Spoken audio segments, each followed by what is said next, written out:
अस्सलाम वालेकुम। Programme power show के साथ मैं हूँ आपकी मेज़बान मारिया राना। हमेशा की तरह हमारे साथ मौजूद है डॉक्टर हसनैन जावेद। नाज़रीन, हुकूमत बुरी तरह फंस चुकी है। अब ना तो वो IMF से मुआहदे के बाद ना तो वो आवाम को रिलीफ दे सकती है और ना ही वो इलेक्शन करवा सकती है। इलेक्शन के हवाले से जो आइनी बहरान पैदा हुआ था उसको हल करने के लिए सुप्रीम कोर्ट ने आज खुद नोटिस लिया और सुप्रीम कोर्ट ने हुक्म दिया था कि दोनों सूबाई असम्बलियाँ जो है उनका इलेक्शन करवाए जाएँ। लेकिन सुप्रीम कोर्ट के आज खुद नोटिस के बाद भी हमने देखा है कि अभी तक गैर आइनी सूरत हाल रही। अब उसके बाद जो इन्होंने अब नया इलेक्शन पंजाब का जो शेड्यूल उन्होंने दिया 8 अक्टूबर का जारी कर दिया। अब इस पर प्रोग्राम में आगे चलकर बात करेंगे कि ये जो नया शेड्यूल जारी किया, इलेक्शन कमीशन को इख्तियारात हैं कि वो इस तरह के शेड्यूल दे सकती है और तमाम मुतल्लिका इदारे जो कि पूरअमन इलेक्शन जो कि सुप्रीम कोर्ट का हुक्म था उसमें करवाने में उन्होंने ताउन नहीं किया, क्या वो तौहीन अदालत के मुर्तकिब होंगे या नहीं, इस पर प्रोग्राम में आगे चलकर बात करेंगे। अगर बात की जाए मुआशी तौर पर तो IMF से मुआहदा अभी तक नहीं हो पा रहा। आवाम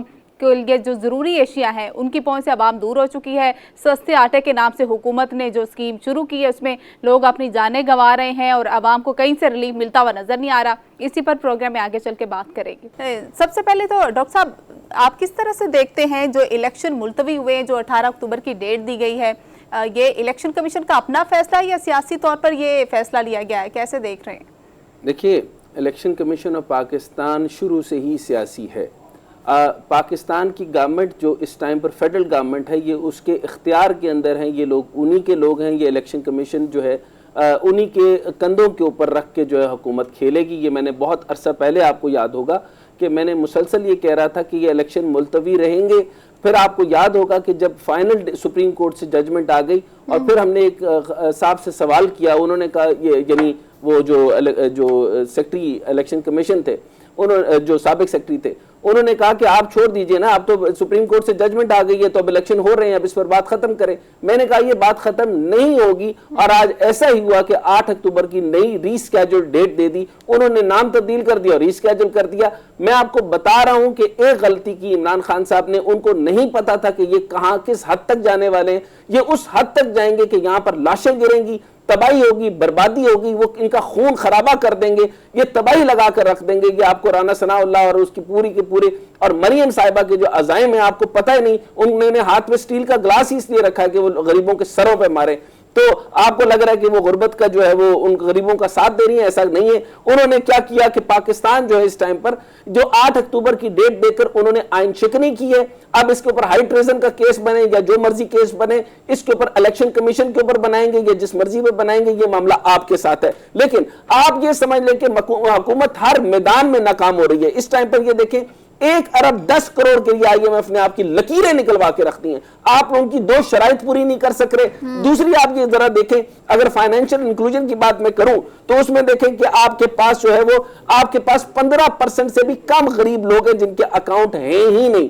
मतलब आपके पास 15% ऐसे लोग हैं, उससे भी कम तादाद जो कि अकाउंट ही नहीं रखती, और 6% से भी कम ऐसे लोग हैं जो थोड़े से बेहतर होकर के अगर कर्ज की तरफ जाते हैं जो कि बैंक उनको लोन्स नहीं देती। हालत यह बन गई है कि इस लिहाज से आप यमन और मोरितानिया के बराबर आ चुके हैं। ईरान हालत आपसे बहुत बेहतर है। आप ये देखें कि जिस मुल्क के ऊपर सैंक्शन नहीं थी, जिस मुल्क के ऊपर निजाम नहीं था, जिस मुल्क के ऊपर अमेरिका कुछ नहीं देता, वो इतना बेहतर हो गया कि उसके 40% गरीब लोग जो हैं वो अपने बैंकों से कर्जे ले सकते हैं। उसका निजाम आपसे बहुत बेहतर है। 84% उनकी आबादी इंटरनेट ले सकती है। तालीम के अंदर मैं सिर्फ 1-2 लफ्ज अगर आप मुझे इजाजत दें तो मैं आपको सिर्फ बताना चाहता हूं कि ईरान, उर्दन, मिस्र, मराकश, लबनान, ये सारे के सारे लोग तालीमी लिहाज से भी पाकिस्तान से औसत दर्जे से बहुत आगे हैं। तो हालत ये हो गई है कि पाकिस्तान बुरी हालात के अंदर माशी तौर पे भी है और बाकी तौर पे भी है। 8 अक्टूबर के बाद कौन सी ऐसी ऊपर से मनोसलवा उतरने लगा है जिसके अंदर आप ये सोच रहे हैं कि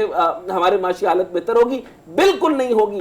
पाकिस्तान निहायत बुरी सतह पर पहुंच गया और आपके हुक्मरान ये जमहूरियत खेलते हुए पाकिस्तान का रगड़ा लगा जाएंगे। और इसके आगे क्योंकि अगर टाइम की अगर किल्लत ना हुई तो मैं आपको ये बताऊंगा कि ये कहानियां कहां से आ रही हैं। और अब एक नए साहब भी आ गए और आपको पता है कि इसाक डार साहब ने कहा था कि यहाँ पे जो शबर जैदी साहब जो FBR वाले उनको जेल में होना चाहिए था। साबिक चेयरमैन FBR शबर जैदी ने हमें ज्वाइन किया है। सर वेलकम कहेंगे आपको शो में। थैंक यू वेरी मच जी। सर IMF मुआहदे में पहले तो ये बता दें कि ताखीर की क्या वजूहात है, IMF को तसल्ली क्यों नहीं हो रही। दूसरी जानब हुकूमत के इकदाम से आपको लग रहा है कि हुकूमत संजीदा है भी IMF मुआहदे को लेने के हवाले से? जिस तरह से तेल पर सब्सिडी उन्होंने दी है, जिस पर फ्री आटा स्कीम उन्होंने शुरू की हुई है और IMF से मुशावरत भी नहीं की, क्या कहेंगे? देखिए बिस्मिल्लाहिर्रहमानिर्रहीम, देखिए जो IMF की मामलात में ताखीर हो रही है उसमें मुझे कोई ज़ाती तौर पे कोई कंफ्यूजन नहीं है। वो सिर्फ दो चीज़ें आपसे मांग रहे हैं। पहली बात वो आपसे ये कह रहे हैं कि चाइनीज़ का और अमेरिका जो सऊदी का जो आपके पास कमिटमेंट है इमीडिएट जुलाई 1 तक का, उस पर हमें राइटिंग में दे दें।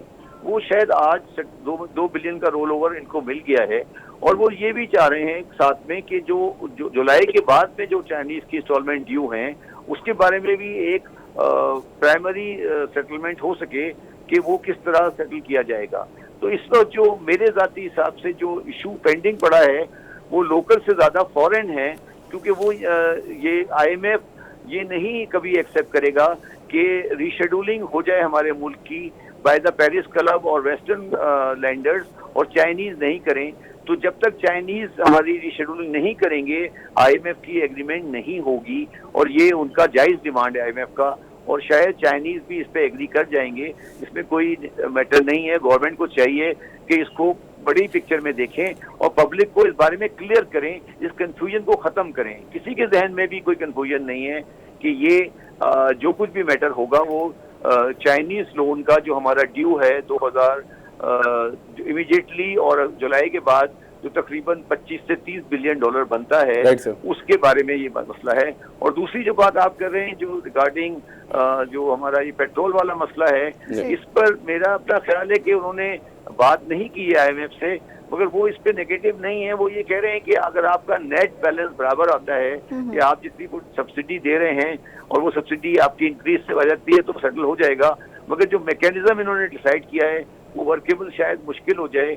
तो अभी बुनियादी मसला जो है वो चाइनीज़ लोन का है और गवर्नमेंट इस बारे में मैं ये नहीं कहता कि सीरियस नहीं है, मगर चीज़ उनके हाथ से ऊपर जा चुकी है। अच्छा सर, चाइनीज़ लोन के बारे में फरमाइएगा कि लास्ट टाइम जिस तरीके से आया था उन्होंने 500 मिलियन दिए, फिर उसके बाद बाकी अमाउंट उन्होंने 10 दिन में क्लियर करनी थी और ये वही अमाउंट थी जो पहले से डिपॉजिट थी, यानी 1.3 बिलियन जो था। तो इन्होंने पाकिस्तानी गवर्नमेंट ने जो खासतौर पर वजारत खजाना ने इसको इस तरीके से पोर्ट्रेट किया था कि इनको अलहदा से इसको कोई हमें बड़ी ज़बरदस्त कोई अलहदा से रोल ओवर मिला है या कोई अलग से हमें अमाउंट डिपॉजिट हुई है। तो आप फरमाइएगा कि ये चाइनीज़ के ऊपर जो रिलायबिलिटी बता रहे हैं, इस तरह का कुछ उनकी तरफ से हमें मिल भी रहा है या नहीं मिल रहा, और कर्ज तो उतने का उतना है यानी उस लिमिट से भी आगे चला गया? फरमाइएगा। देखिए हम थोड़ा सा इस पे गलत बात समझ रहे हैं। हमें चाइनीज से मिलना नहीं है। अगर आप हमारी अगले 1.5 साल की नेट पोजीशन देखें तो हमें चाइनीज को देना है, लेना नहीं है उनसे। ऑफ कोर्स, यही तो मैं कह रहा हूं। तो ये किस भी प्रोजेक्शन कर रहे हैं? मेरी बात सुनो ना, हमें लेना है, देना है उनको जी। तो वो हमें हमारी जो देना है अमाउंट उसको हमें आगे एक्सटेंड कराना है जी, जो उन्होंने अभी तक नहीं किया है। ओके। और अभी शायद 2 मिलियन का उन्होंने रोल ओवर किया है, बाकी को उन्होंने रोल ओवर नहीं किया है। तो मेरा मकसद है चाइनीज से हमें लेना नहीं है, चाइनीज को हमें देना है। जो इमीडिएट ड्यू था वो अब उन्होंने रोल ओवर करके 2 बिलियन को कहा है कि आप बाद में दे दें, अगर जुलाई में देना है तो आप अगले जुलाई में दे दें। अच्छा समझे? अच्छा, ये बात समझ आ गई। अब ये मुझे समझाएं कि सऊदी अरब ने कहा है कि बिला सूद कर्ज देने के लिए तैयार नहीं है, और दूसरा उन्होंने कहा है कि रिफॉर्म्स और करंट अकाउंट खसारे में कमी की जाए। ये बात दुरुस्त है या अफवाह है? देखिए मेरा अपना ख्याल है कि सऊदी अरब इस तरह की कंडीशन के किया जाए वो गलत है, मगर ये बात उनकी ठीक है कि वो उसकी कोई कॉस्ट ऑफ बोरिंग जरूर होगी, फ्री ऑफ कॉस्ट नहीं होगा, इंटरेस्ट कॉस्ट होगी उसके ऊपर। अच्छा, अब ये भी मुझे ये बताते जाएं कि जितना हमारे पास कर्ज चढ़ चुका है कि अगले 3.5 सालों में जो तकरीबन $80 बिलियन के बैनुल अक़वामी कर्जों की वापसी पर डिफॉल्ट से बचने के लिए अमरीकी डॉलर की मुसलसल आमद अशद जरूरत है, जबकि पाकिस्तान के पास इस वक्त सिर्फ 33 अरब रुपए या इससे कम के अरब डॉलर के ज़र मुबादला के ज़खायर मौजूद हैं। तो अगर IMF के साथ मुआहिदा इसी तरह डिले होता रहा तो ये हम पोस्ट डिफॉल्ट में हैं, डिफॉल्ट में हैं, या क्या मामला है? फरमाइए। देखिए बड़ी बात है कि IMF के साथ अगर अगर वायदा हो भी जाएगा जी। तो भी 80 मिलियन का जो ड्यू है वो तो हमें सेटल करना ही पड़ेगा ना जी। मेरी बात समझिए आपको। Exactly. तो पाकिस्तान तो हर हाल में डिफॉल्ट में चला जाएगा, कोई इसको बचा नहीं सकता अगर वो 80 मिलियन डॉलर को आगे रीपेमेंट को डेफर नहीं कराए। तो टेक्निकली स्पीकिंग रीप्रोफाइलिंग और रीशेड्यूलिंग तो हमारी टेक्निकल डिफॉल्ट उस सेंस में हो चुकी है, इसमें कोई डिस्प्यूट ही नहीं है। Exactly. सबको ये पता है कि हम 80 मिलियन डॉलर अगले 3 साल में नहीं दे सकते, ये तो सबको पता है, इसमें कोई डिस्प्यूट नहीं है। तो अब 80 मिलियन डॉलर को आपने डेफर करना है, हो सकता है वो 3 साल हो जाए, हो सकता है वो 5 साल हो जाए।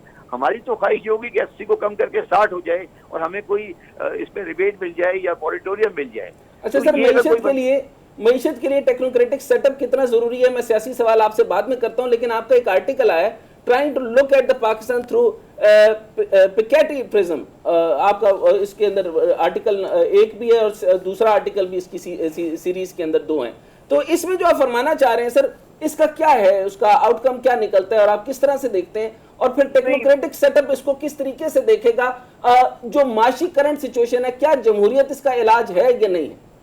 नहीं, देखिए जो मेरा आर्टिकल है उसमें मैंने ये लिखा है कि उसमें मैंने 22 चीजें ऐसी दी हैं जिसको पाकिस्तान पिछले जब से बना है वो गलत कर रहा है। तो अब वो गलत को सही करना कोई भी कर ले। अब सवाल ये है कि हम तो उस चीजों को, गलती को सही नहीं कर पा रहे ना। तो डेमोक्रेसी हो या टेक्नोक्रेट हो या जो भी हो, अगर वो चीजें सही नहीं होती तो नहीं होती। तो आसानी से साथ अगर सर 22 बातें तो मेरे ख्याल में पूरे एलेबोरेट नहीं कर सकेंगे, अगर इसे प्रिसाइसली मुझे समझाने के लिए जरा आसान अंदाज में मुझे फरमाइएगा। देखिए मैं आपको एक बिल्कुल आसान अंदाज में समझा देता हूँ कि पाकिस्तान की आबादी पिछले 20 साल में 50% बढ़ गई है। Right sir.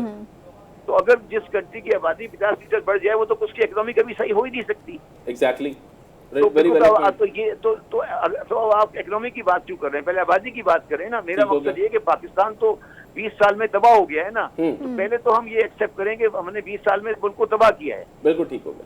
फिर तबाह करने के बाद फिर ये देखेंगे सही कैसे करना है। आपने आबादी को पिछले 20 साल के अंदर 16 करोड़ से 25 करोड़ कर दिया, जो कि हाईएस्ट इन द वर्ल्ड है। एग्जैक्टली।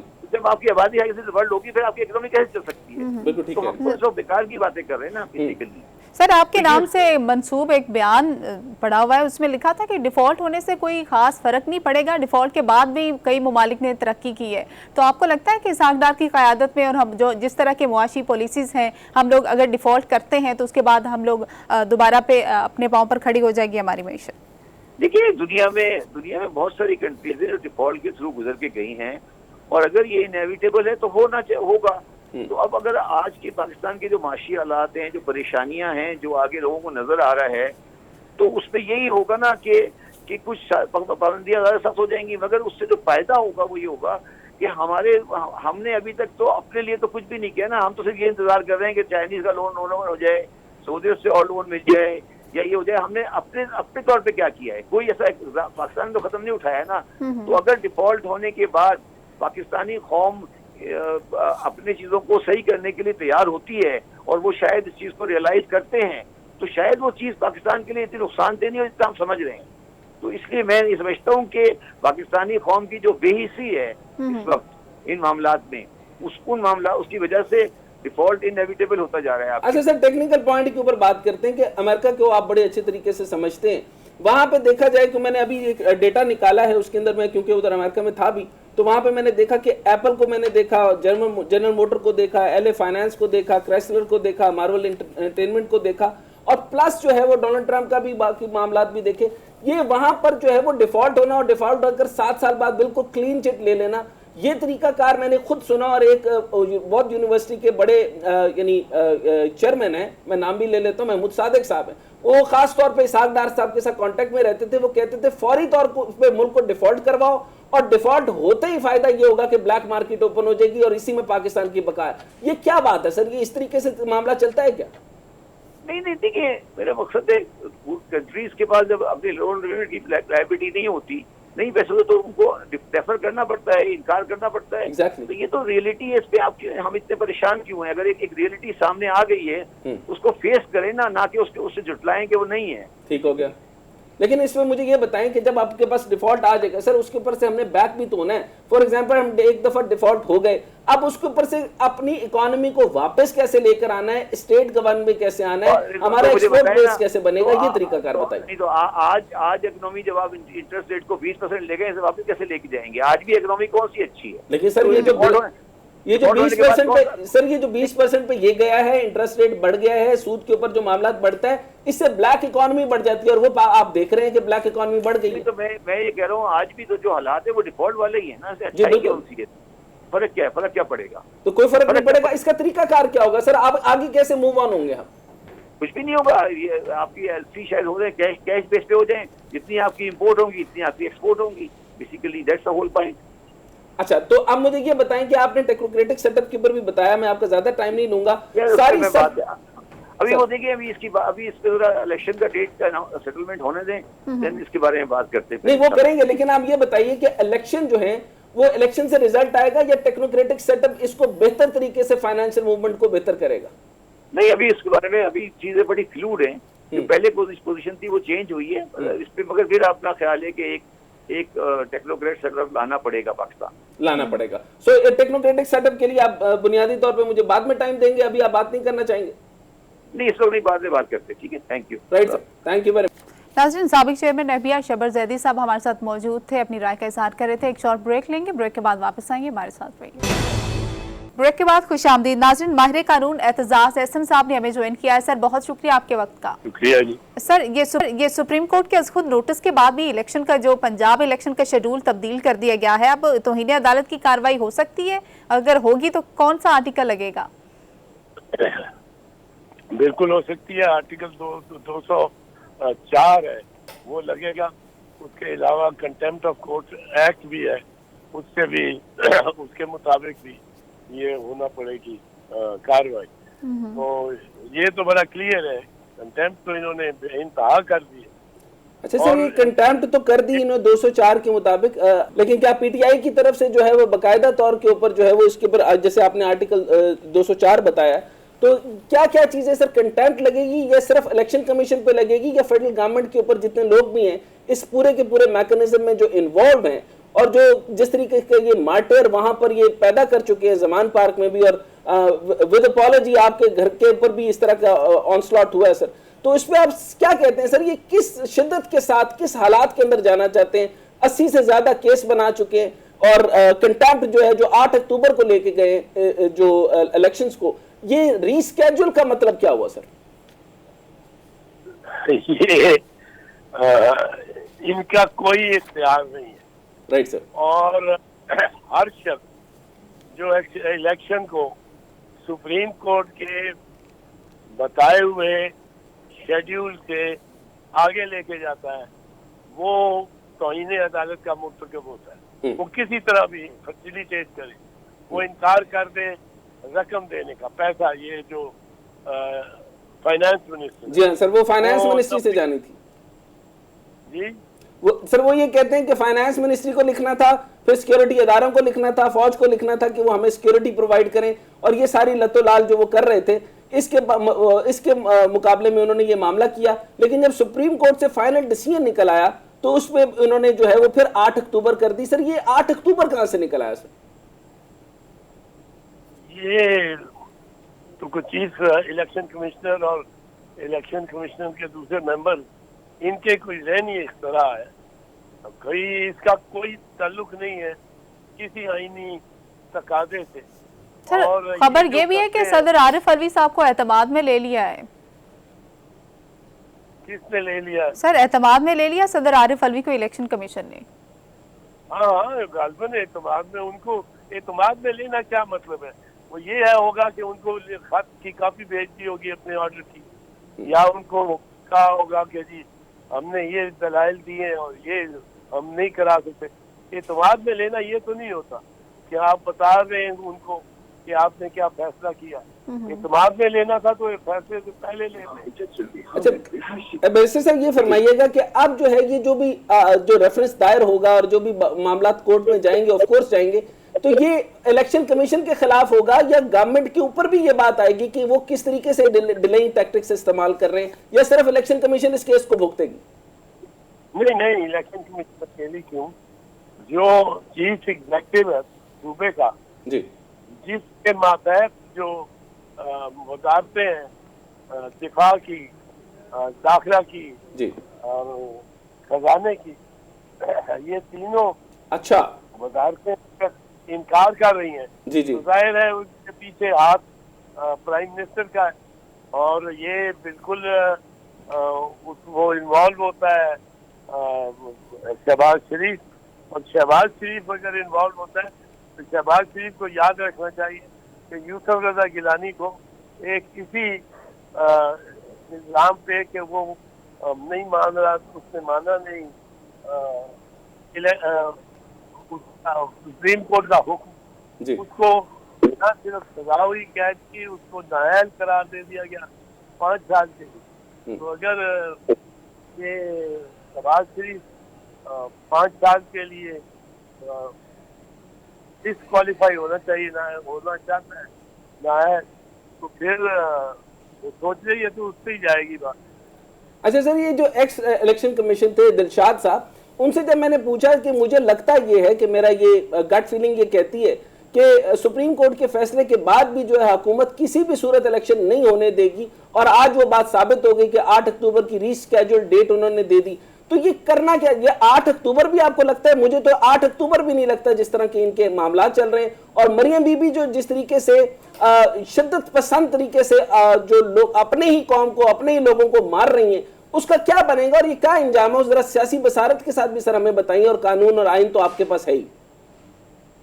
नहीं, कानून और आइन तो बड़ा क्लियर है जी और सियासत कानून और आइन के ताबे ही चलेगी। जी मेरा कोई इबाम नहीं है सर। कि सुप्रीम ने जो कहा है, सुप्रीम कोर्ट ज्यादा से ज्यादा और 10 दिन दे दे, मेरा ख्याल है, लेकिन सुप्रीम कोर्ट ये चीज नहीं मान सकती कि उसने कोई हुक्म किया हो जी और उस पे आके कहा जाए कि जी हमारा फलाना महकमा जो है जी वो तैयार नहीं काम करने में आपके हुक्म की अदूली करने के लिए, लिहाजा मैं जो चीफ मिनिस्टर हूँ, या मैं जो प्राइम मिनिस्टर हूँ, या मैं जो फेडरल सेक्रेटरी हूँ, या मैं जो चीफ सेक्रेटरी हूँ, मैं कुछ नहीं कर सकता, क्योंकि मेरे नीचे जो डिप्टी सेक्रेटरी है वो काम इस काम को मुनासिब। लेकिन सर आपको याद होगा कि इस्लामाबाद वाला इलेक्शन जो बल्दिया का था वो भी इन्होंने इसी तरह डिले कर दिया था, और 6 महीने तक उन्होंने कहा था हमारे पास सिक्योरिटी ही नहीं है प्रोवाइड करने के लिए। इसी तरीके से कराची का इलेक्शन भी उन्होंने अभी तक जो है वो वहीं पे स्टैग्नेंट पड़ा हुआ है, कुछ उसका नहीं हो रहा। ये चाहते क्या है? मतलब जमहूरी अमल को बिल्कुल खत्म कर दिया जाए, तो अगर टेक्नोक्रेटिक सेटअप लाना चाहते हैं तो उनका भी इंतजाम कोई नहीं है, और इंटरिम गवर्नमेंट जिस तरह की आपके सामने है, और मरियम साहिबा और ये जो पीडीएम की पूरी सोच है, या पीडीएम की सोच है या नून लीग की सोच है? नजर ये आ रहा है सर नून लीग जो है वो किसी और हरबे से इनको जो है मसमार कर देना चाहती है, क्योंकि खान का सियासी मुकाबला तो नहीं किया जा सकता से। ये नून लीग की सोच है तो ये अब चाहते नून लीग, जी सर, नून लीग में भी ये राना सनाउल्लाह और मरियम की सोच है और नवाज शरीफ की सोच। तो अब सर ये चाहते क्या है? मतलब ये इलेक्शंस के साथ यानी अब होगा क्या? 8 अक्टूबर तक इसी तरीके से लोग देखेंगे?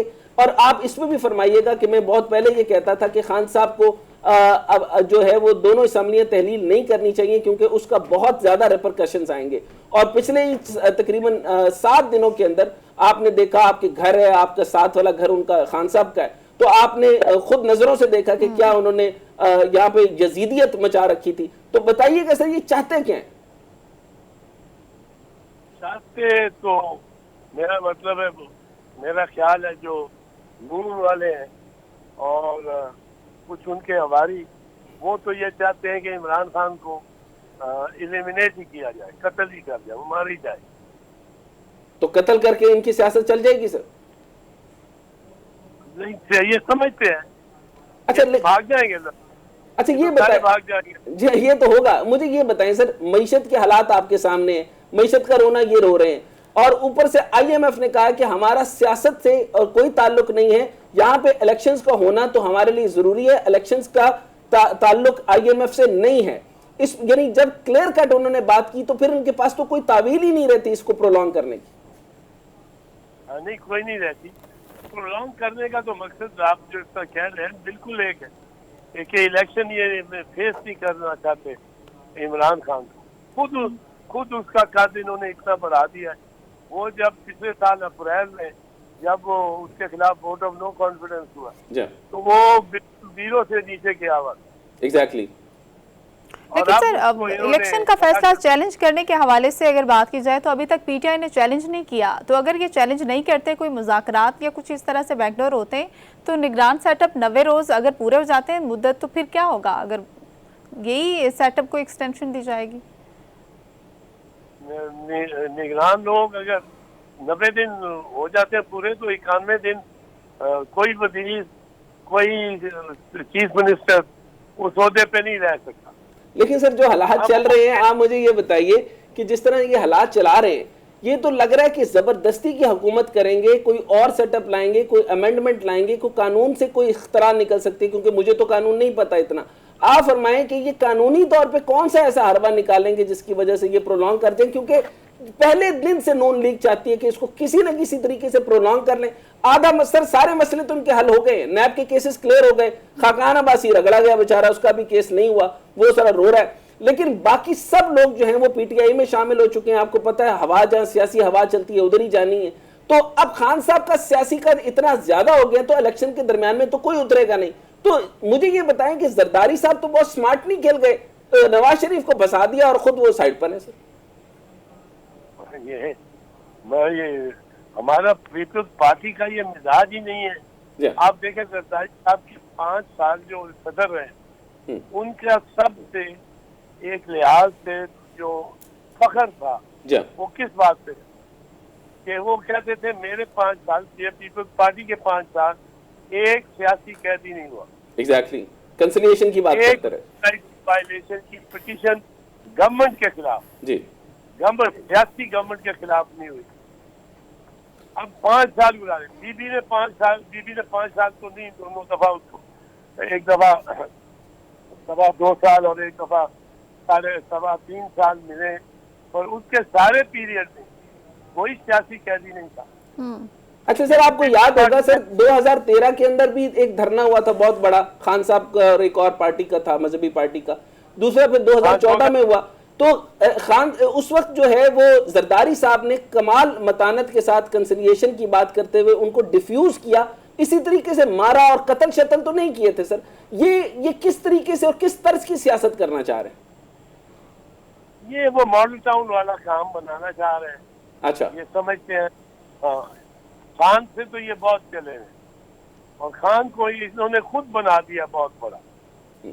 खान का इतना कद ना होता जितना इन्होंने कर दिखा। खान तो मैं बता रहा हूँ आपको जी, अप्रैल 2022 में जी खान मंत्री पे था जी, एग्जैक्टली। और सारी दुनिया उसके खिलाफ थी कि कीमतें, गवर्नर कुछ भी नहीं, नाअहल, ये वो। आज खान आज ये डर रहे हैं खान।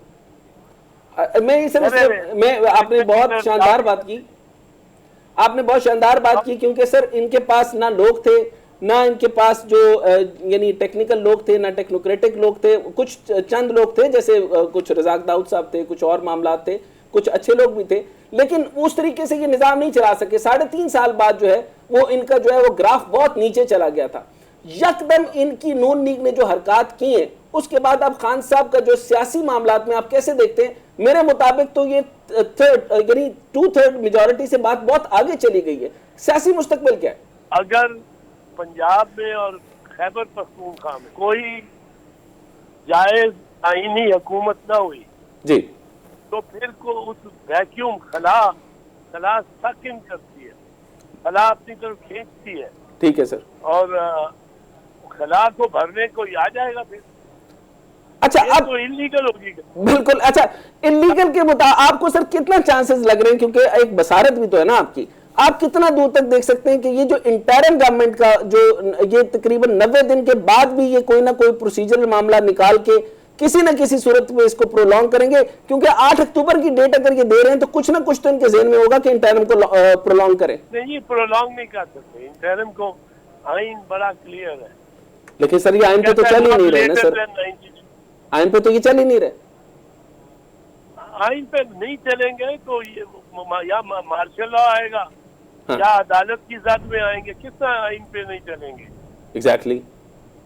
वो मार्शल लॉ वाला जर्नल जो है जी। वो सोचेगा कि ये पंजाब और खैबर पख्तूनख्वा में ऐसी हुकूमत हो जिसका जवाब ही ना हो, वो दस्तखत नहीं कर सकता। चीफ मिनिस्टर है, चीफ मिनिस्टर अगर 90 दिन गुजर जाए तो केयर टेकर तो खत्म।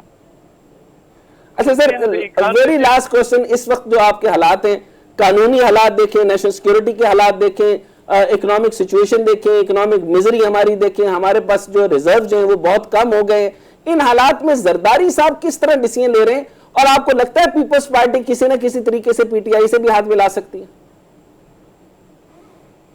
पीपल्स पार्टी पीटीआई से मौजूदा माहौल में तो मुश्किल है, हाथ नहीं लगा सकती मियां खान। लेकिन वेरी लास्ट क्वेश्चन, तो आपको लगता है सर, क्योंकि आप जो है वो मामलात को देख रहे हैं और हक के साथ हमेशा आप खड़े होते हैं, आपका क्या चांस है कि सर आप कुछ उनको सपोर्ट के लिए या उनकी तरफ से, पीटीआई की तरफ से कुछ यानी उनकी गवर्नमेंट में भी आने के लिए आएंगे, तशरीफ लाएं अगर वो आपको रिक्वेस्ट करें तो?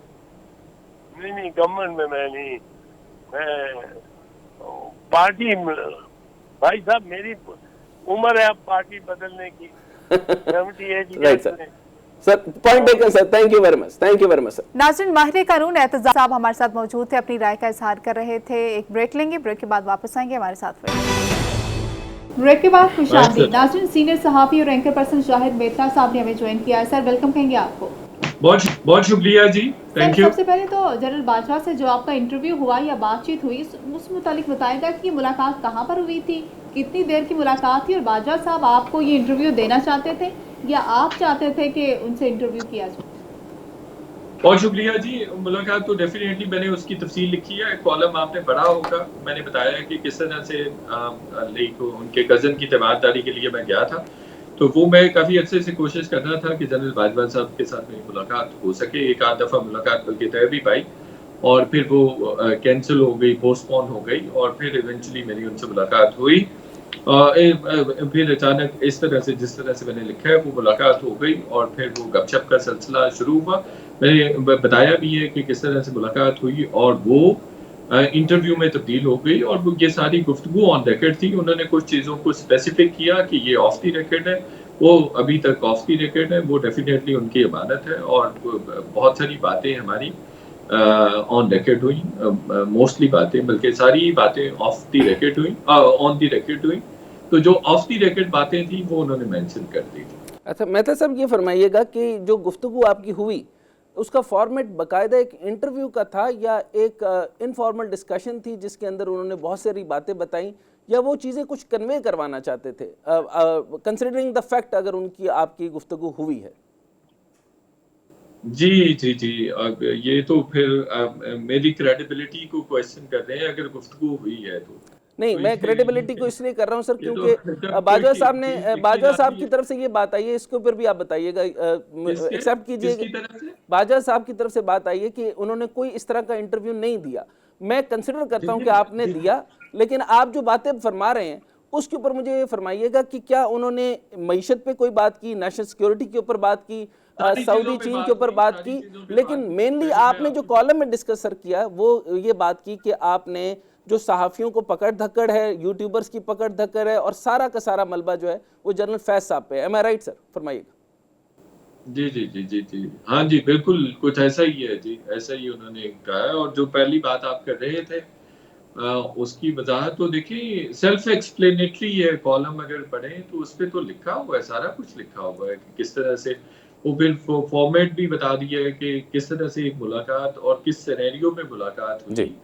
लेकिन डेफिनेटली ये जर्नलिस्टिक जॉब थी, वी बोथ न्यू कि ये it will be reported, it will be coated, और मैं जितनी देर भी बैठा रहा, रादर आई वुड से कि मैं इसी पहले मिनट से लेके आखिरी मिनट तक काफी तवील नशिश थी, यही सोच के बैठा हुआ था कि इनसे गुफ्तगू ऑन रिकॉर्ड कैसे मैंने करवानी है, ये कैसे करवानी है, क्योंकि वो फिर परमिशन, स्पेशली परमिशन ली मैंने उनसे, तो ये इस तरह से है। अच्छा ये बताइए सर कि जब ये गुफ्तगू सारी हो रही थी और आपने कुछ जगह पे ये भी कहा और आपने कुछ मेरे ख्याल में ट्वीट्स भी किए हैं कि आप ये देखते हैं, ये आपका तज्जिया या खबर है, ये आप फरमाइएगा कि इलेक्शन जो है वो आपको नज़र आ रहे हैं अक्टूबर तक या इससे, अगर, और आपने ये भी कहा या शायद आपने नहीं कहा कि अगर अक्टूबर तक भी होने होते तो मोहसिन नकवी निगरान वजीर आला ना आते? फरमाइएगा। हाँ, मैंने मतीउल्लाह जान साहब के शो में कहा है कि अगर अक्टूबर तक भी इलेक्शन, ये मेरा एनालिसिस है, मैंने वैसे खबर दी थी नवंबर में कि असेंबलियों की मुद्दत एक्सटेंड हो जाएगी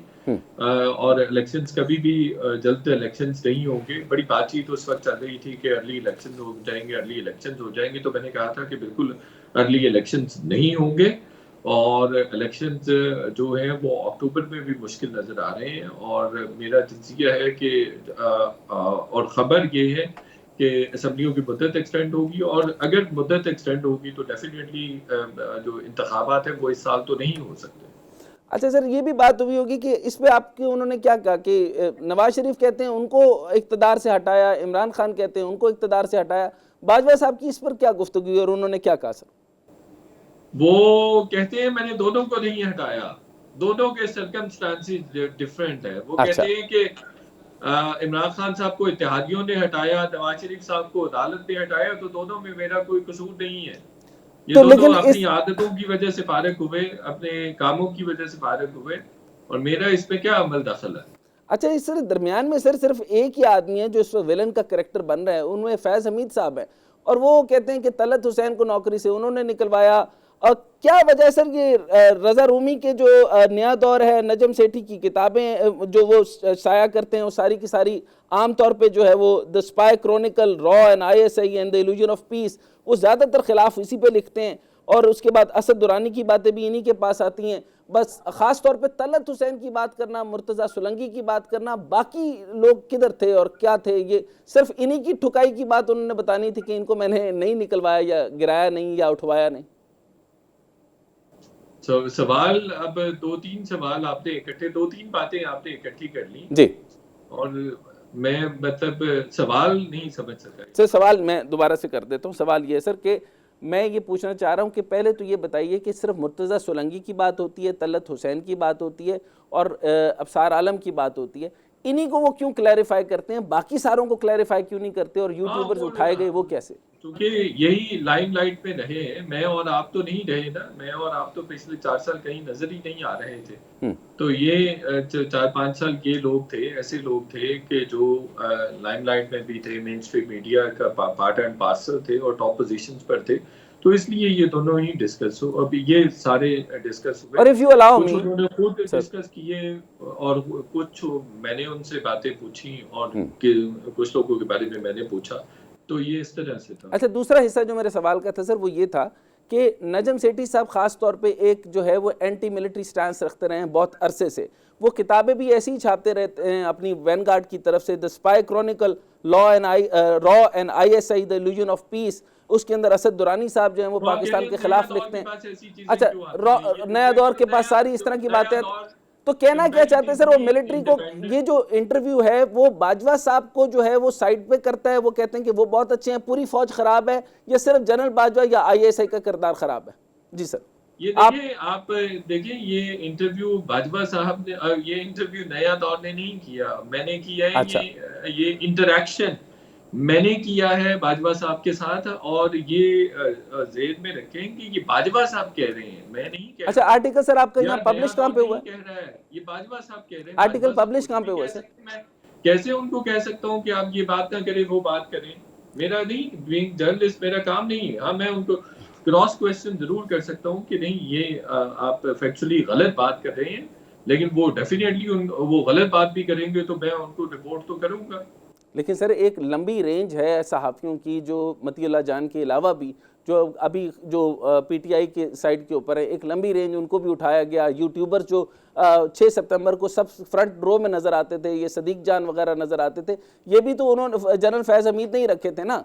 तो जनरल फैज़ हमीद साहब ने जब उनको बिठाया था, उनको जब उठाया गया तो उसकी दास्तान के ऊपर आपने क्यों बात नहीं की? तलत हुसैन साहब पर बात हुई, मुर्तज़ा सुलंगी पे बात हुई, इन्हीं पे क्यों सर? मैं बता रहा हूँ वो बहुत बड़े नाम है, पाकिस्तानी सहाफत के बहुत बड़े नाम है। दूसरा, कुछ और लोगों के बारे में भी बात हुई है, सदीक जान के बारे में इस कॉलम में भी है कि बात हुई है, कुछ और लोगों के बारे में भी बात हुई, वो कमिंग डेज में सामने आएगा। अभी तो बहुत कुछ है, अभी तो पहली एपिसोड आई है, अभी तो बहुत कुछ आना बाकी है, तो कोई ऐसा नहीं है कि। अच्छा, आप मुझे ये बताएं, very last question to you sir, आप मुझे ये बताइए कि अब इलेक्शन आप किस तरह देखते हैं? आपका खबर, तज्जिया या बाजवा साहब से मुलाकात के बाद इलेक्शन 8 अक्टूबर को भी होते हुए नजर आ रहे हैं, ये प्रोलॉन्ग होगा? ये डेफिनेटली ये मुझे तो नहीं होते नजर आ रहे। असम्बलियों की मुद्दत एक्सटेंड हो जाएगी, इकोनॉमिक मेल्टडाउन की सिचुएशन है, चीज़ें ख़राब है और उनके पास बड़ा इजी एक्सक्यूज़ है कि जी इकोनॉमिक कंडीशंस अच्छी नहीं है, इकोनॉमिक क्राइसिस है, इसलिए इलेक्शन इस साल नहीं करवा सकते तो अगले साल करवाएंगे। तो वो मेरा ख्याल है ये जुलाई अगस्त में ये करेंगे। अगस्त में असम्बलियों की मुद्दत पूरी हो रही है तो उससे पहले कर लेंगे, हो सकता है बजट के फौरन बाद ये कर लें। Point taken sir, point taken. हम आपसे दोबारा से भी इंशाल्लाह डिटेल में से बात करेंगे। Thank you very much. नाज़रीन, सीनियर सहाफ़ी एंकर पर्सन शाहिद बेतला साहब हमारे साथ मौजूद थे, अपनी राय का इजहार कर रहे थे। मुझे डॉक्टर साहब को इजाजत दीजिए, अपना बहुत सारा ख्याल रखिएगा। खुदा।